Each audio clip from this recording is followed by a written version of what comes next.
Selamat untuk timnas Indonesia U23 sudah menjadi runner up Piala AFF U23 tahun 2025.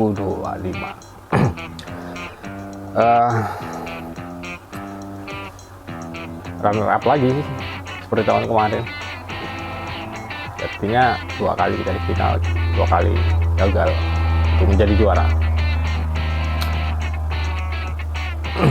Tadi malam kita dikalahkan timnas Vietnam dengan skor 0-1. Oke, kita ulas sedikit mengenai pertandingan tadi malam antara timnas Indonesia U23 melawan Vietnam U23.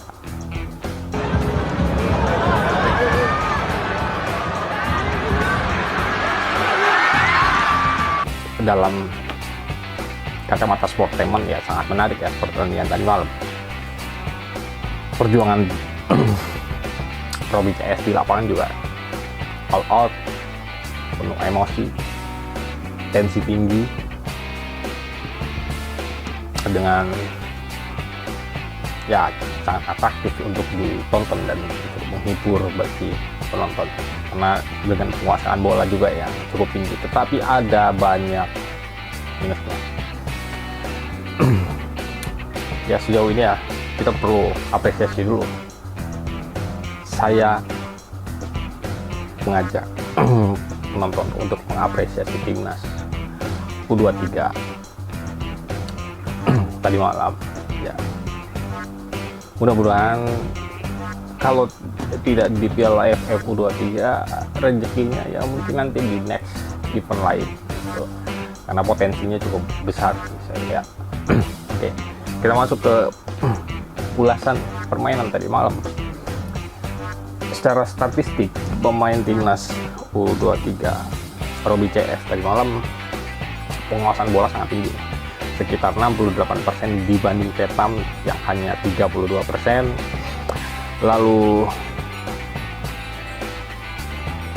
tendangan ke gawang timnas Indonesia itu hanya 7, sementara Vietnam ada 9 ya. Jadi terbalik, penguasaan bola Indonesia yang tinggi, tapi tendangan ke gawangnya malah lebih kecil ketimbang Vietnam. Dan pelanggarannya timnas Indonesia juga sangat tinggi, 11, sementara Vietnam hanya 9. Nah, memang setup penyerangan itu dibangun dari belakang, dimulai dari belakang, dari kiper, pemain belakang, tengah atau ke sayap. Aliran bolanya begitu tadi malam, tetapi lebih banyak memang pemain timnas Indonesia menyerangnya melalui sayap. Dan di sini saya melihat pemain timnas Indonesia sering kali kehilangan bola, apalagi di babak pertama. Babak pertama itu pemain sayap, terutama Frankie Misa, sangat menyayangkan ya. Pemain belakang ngoper ke Frankie Misa membawa bola cek, ditutup ruangnya dengan sistem penutupan triangle. Tiga pemain Vietnam menghadang Frankie Misa atau pemain Indonesia putus di situ. Saya juga cukup heran ya, seringkali pemain sayap kiri dan kanan itu selalu ditutup dengan 3 sistem segitiga penutupan oleh Vietnam, dan itu membuat timnas Indonesia, pemain sayap timnas Indonesia terkecoh ya, oper ke sana oper sini 2 kali lepas, oper ke sana ke sini lepas gitu. Dan anehnya kenapa diopernya justru pada lingkaran segitiga itu, kenapa tidak dioper ke pemain, dan pemain lain itu tidak cukup cepat untuk membantu ketika temannya dihadang oleh lawan gitu. Harusnya ada pemain lain untuk membantu dan mendekati area blocking, sistem segitiga blockingnya Vietnam gitu.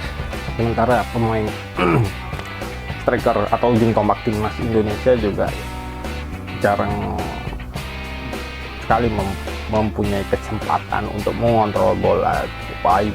Bola dialirkan dari sayap ke dia ke striker timnas Indonesia Raven.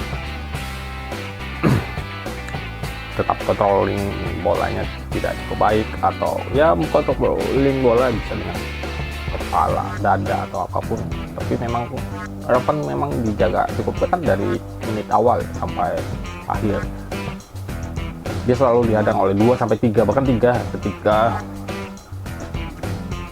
bola mulai mendekat ke Raven sudah dihadang oleh 3 pemain, dan dengan penjagaan dengan sistem man to man marking yang cukup baik gitu, sehingga pergerakan Raven juga tidak leluasa. Tapi kenapa Raven tidak, ya mungkin pengalaman ya, harusnya ketika ada penjagaan cukup ketat ya banyak triki harusnya dia memainkan. Kayaknya dulu striker AC Milan Filippo Inzaghi, striker murni, ketika mendapat bola ya kesusahan, dia selalu menunjukkan trik-trik kita, tapi memang triknya cukup baik. Tadi malam juga memang Raven ya ada sisa dua yang triki jatuh gitu.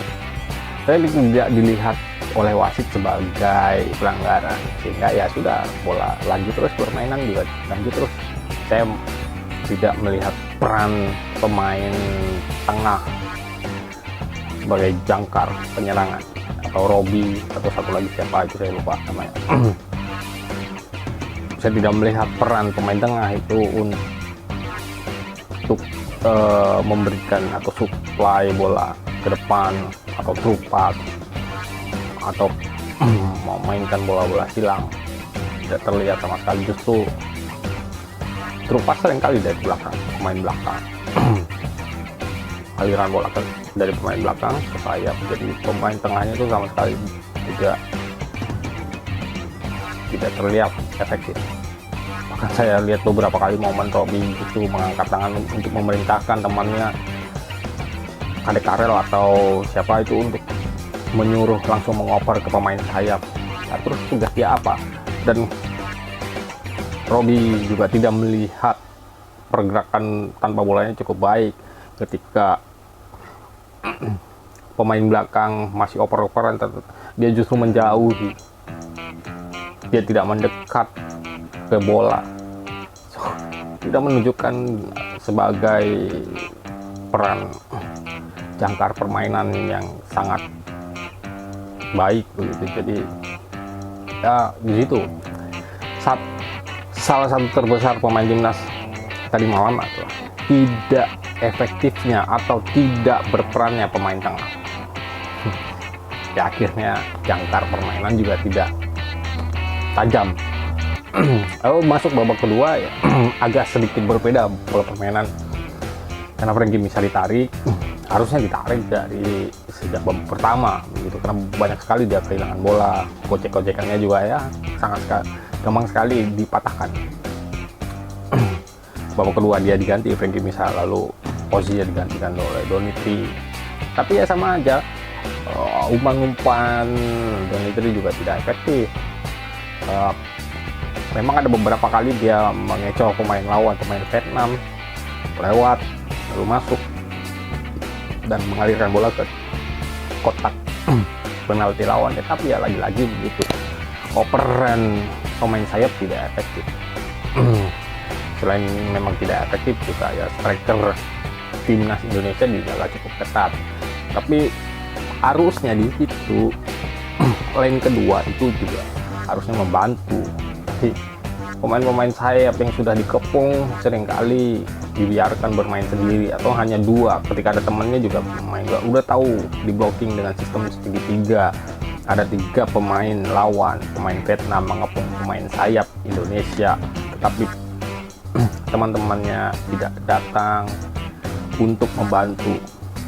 Dan operan-operan ketika udah tahu pemain sayap, ketika udah tahu dikepung oleh 3 pemain lawan, diopernya juga cukup ke pemain yang terdekat, misalnya Frankie Misa sama satu lagi saya lihat terima, sudah tahu 2 orang ini dikepung oleh 3 pemain, mereka masih ngopat di situ-situ.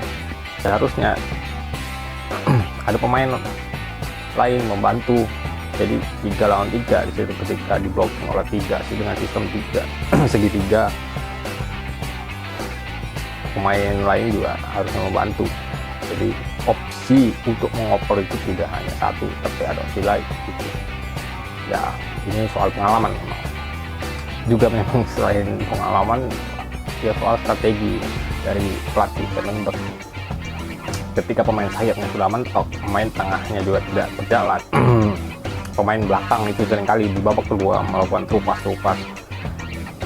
langsung untuk memberikan umpan-umpan langsung ke area dekat kotak final itu. Tapi lagi-lagi ya begitu gagal karena memang penjagaan atau line up garis pertahanan Vietnam cukup rapi, cukup baik, dan man to man markingnya juga cukup baik.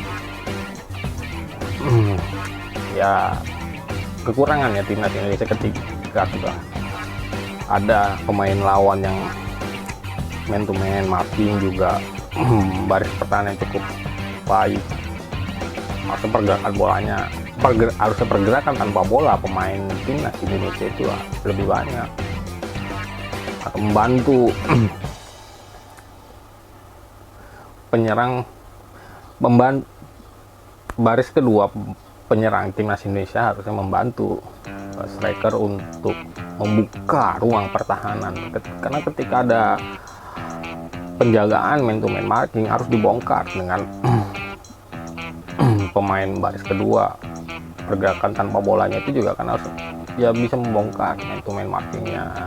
Oke, seperti tadi yang kita sampaikan ya, kita perlu apresiasi lah permainan timnas Indonesia tadi malam. Memang secara keseluruhan menghibur, pemain secara individual juga tampil all out, emosional dengan tensi tinggi, tetapi memang pengaruh pelatih Vandenberg belum sangat terlihat tadi malam ya, belum sangat terlihat. Strategi-strateginya atau ubah taktik ketika opsi A tidak berjalan, harusnya ada opsi B, opsi C untuk dijalankan anak-anak, tetapi itu dia tidak terlihat di malam. Ya seperti tampak hanya opsi A saja, selalu begitu, tampak monoton sehingga ya gampang dipatahkan oleh pemain timnas. Semoga next event timnas Indonesia bisa lebih baik lagi, dan kita lihat apakah Vandenberg bisa membawa Robbie CS, Kadek Ariel CS jauh lebih baik dan meraih gelar. Next event itu ada Piala Asia U23. Kita lihat nanti apakah nanti bisa membawa kejayaan timnas U23 Kadek Ariel CS. Kita lihat Vandenberg. Semoga. Assalamualaikum.